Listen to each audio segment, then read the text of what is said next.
இந்த மாபெரும் இறுதிப் போட்டியை அலங்கரிக்க ஒரு சிறப்பு விருந்தினரை அரங்கத்திற்குள் அழைக்க இருக்கிறோம். உங்கள் எல்லோருக்கும் மிகவும் அறிந்த நடிகர், தயாரிப்பாளர், இயக்குனர், சமூக செயற்பாட்டாளர் திரு அமீர்.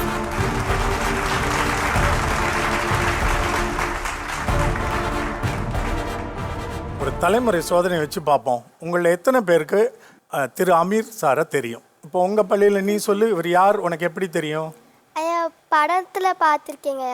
எந்த படத்தில் பார்த்துருக்க? ஐயா பைசன், அப்புறம் வடச்சென்னை, இந்த படங்கள். எங்களுக்கெல்லாம் இவர் எப்படி தெரியும்னா, இந்திய சினிமா திரைப்பட வரலாற்றில் ஒரு மைல்கல் சொல்லுகிற ஒரு திருப்பு முனையை ஏற்படுத்திய பருத்தி வீரன் சொல்லுவோம்.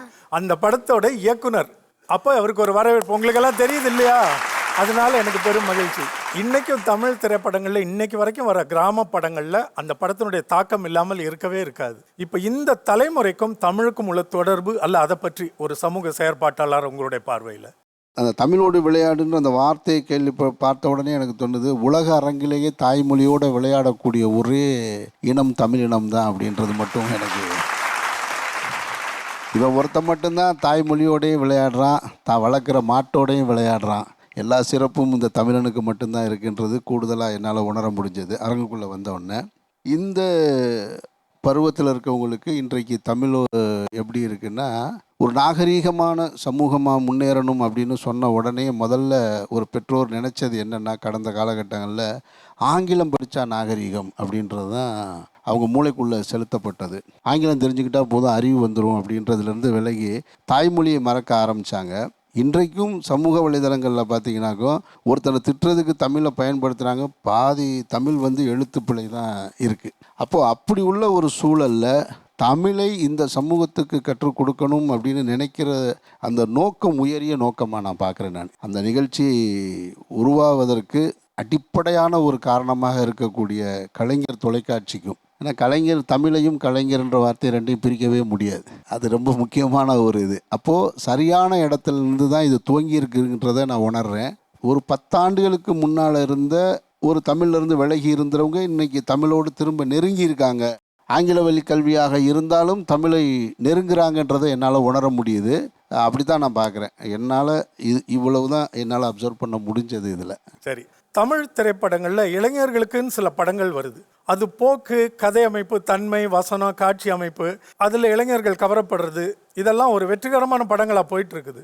அதை பொறுத்த வரைக்கும் உங்களுடைய ஏற்புடைமை எப்படி இருக்கு? எனக்கு அது ஒவ்வாமை தான் தருது. எந்த அடிப்படையில்? திரைப்படங்களில் ரசிக்கிற காட்சிகளை, அது இளைஞர் சமூகமாக இருந்தாலும் சரி, நீங்கள் பொது வெளியில் அது குறித்து பேசுவீங்களா அப்படின்றது தான் கேள்விங்க. ஒரு அரங்குக்குள்ளே நீங்கள் பார்த்து ரசிக்கிறது அது இந்த குழந்தைகளை வச்சுக்கிட்டு நம்ம பேசுகிற விஷயமானு எனக்கு தெரில. ஒரு சில படங்கள்லாம் வந்தது, அதை பார்த்துட்டு ரசிச்சுட்டு போன இளைஞர்களை நான் பார்க்குறேன் சோசியல் மீடியாவில், யூடியூப்லலாம். ஆனால் வீட்டுக்கு போகும்போது அந்த படம் பார்த்ததை பற்றி பேசாமல் ஒரு ஒழுக்கமான பையனாக வீட்டுக்குள்ளே போயிடறாங்க. அப்போ அதுதான் நிஜம். ஒவ்வொரு மனிதனுக்குள்ளேயும் ஒரு கொஞ்சோன்னு ஒரு நரகாசுரன் இருப்பான், அல்லது ஒரு அரக்கன் இருப்பான், அல்லது ஒரு தீய குணங்களோட அதை எட்டி பார்க்கும். அதுக்கு மட்டுமே தீனி போடுறது திரைப்படங்களுடைய வேலையாக இருக்கக்கூடாதுன்னு நான் நினைக்கிறேன். திரைப்படங்கள் என்பது தமிழ் சினிமாவில் மற்ற மாநிலங்களை விட இங்கே என்னென்னா, அரசியல் படுத்தப்படுவதற்காக திரைப்படங்கள் வந்திருக்கு. தொடக்க காலகட்டத்தில் சுதந்திர வேட்கையை ஊட்டிய திரைப்படங்கள், அதற்கு பின்னால் தமிழ் சிந்தனை ஊட்டிய திரைப்படங்கள். இப்போ கலைஞர் அவருடைய திரைப்படங்களில் பார்த்தீங்கன்னாக்கும் தமிழுக்கு முக்கியத்துவமும் திராவிட கருத்துக்களை முன்னிறுத்திய திரைப்படங்களாகவும் இருந்தது. அன்னைக்கு இளைஞர்கள் தான் பார்த்தாங்க, அன்னைக்கும் பள்ளி மாணவர்கள்லாம் பார்த்தாங்க. ஆனால் அந்த படங்களில் கருத்தியல் தான் அதிகமாக இருக்கும். நீங்கள் எப்படி வாழணும், எப்படி சமூகத்தோடு எப்படி இருக்கணும், நேர்மைனா என்ன, அறம்னா என்ன, உங்களுடைய வருமானம் எப்படி இருக்கணும் அப்படின்றது பற்றி. அப்போ அவர்களுக்கென்று ஒரு தனியாக ஒரு சினிமாவை உருவாக்கலை. இன்றைக்கு இருக்கக்கூடிய இந்த வியாபார உலகத்தில் நீங்கள் சொல்லுவது போல் 5 ஆண்டுகளாக இல்லை, இப்போ அதையும் தாண்டி வந்துருச்சு. அப்போது இது ஒரு ஆபத்தாக தான் நான் பார்க்குறேன். நான் வெற்றி அடையலாம், ஆனால் அந்த வெற்றிக்காக நம்ம இளைய தலைமுறைக்கு எதை கற்றுக் கொடுக்க போகிறோம், அவங்களுக்கு என்ன வழிகாட்ட போகிறோன்றது இருக்குது. எதிர்கால சந்ததிகளை சரியாக வழிநடத்துவதற்காக இருக்கிற ஆப்ஷன், வாய்ப்புன்றது 2 இடம்தான். ஒன்று வீடு, தாய் தகப்பன் சொல்லிக் கொடுக்கணும், இல்லையா ஆசிரியர் சொல்லிக் கொடுக்கணும். இது 2 தாண்டி வெளியில் வந்தீங்கன்னா சமூகம் உங்களுக்கு நல்லதை சொல்லித்தராது. அடுத்த தலைமுறை அவங்க கையில் தான் அந்த நாடு இருக்க போகுது. இன்னொரு 50 வருஷம் கழிச்சு, இல்லை ஒரு 25 வருஷம் கழிச்சு இவங்க தான் நாடு, இவங்க தான் இதை வழி நடத்தணும். அப்போ இவங்களுக்கு எதை கற்றுக் கொடுக்க போகிறோன்றது இருக்குல்ல, இவங்களுக்கு கற்றுக் கொடுத்தா தானே இவங்க அடுத்த தலைமுறைகிட்ட கொடுத்துட்டு போவாங்க. அப்போ இவங்களுக்கு நீங்கள் இந்த மாதிரி படத்தை கொடுத்துட்டு போனீங்கன்னா இவங்க எதை கொடுப்பாங்க? ஒரு திரைப்பட இயக்குனராக இது போன்ற படங்கள் வந்தாலும் அதை பார்த்துட்டு அப்படியே கடத்தி வச்சிடணுமே தவிர அதிலிருந்து எதையும் உங்கள் வாழ்க்கை பாதைக்கு நீங்கள் எடுத்துக்க கூடாது அப்படின்றது என்னுடைய கருத்து. நன்றி. உங்களுடைய முதல் படம் எடுத்து அது நல்ல வரவேற்பை பெற்று அதற்கு பிறகு நடிகராகவும் பல காரணங்கள்னால உங்களுடைய பட இயக்கும் வேலைகள் தள்ளி தாமதப்பட்டு வந்தது. இப்போ இந்த நீண்ட இடைவெளியில் உங்களுக்கு பிறந்திருக்கும் ஞானம் என்ன? அடுத்து உங்களிடம் நாங்கள் என்ன எதிர்பார்க்கலாம்?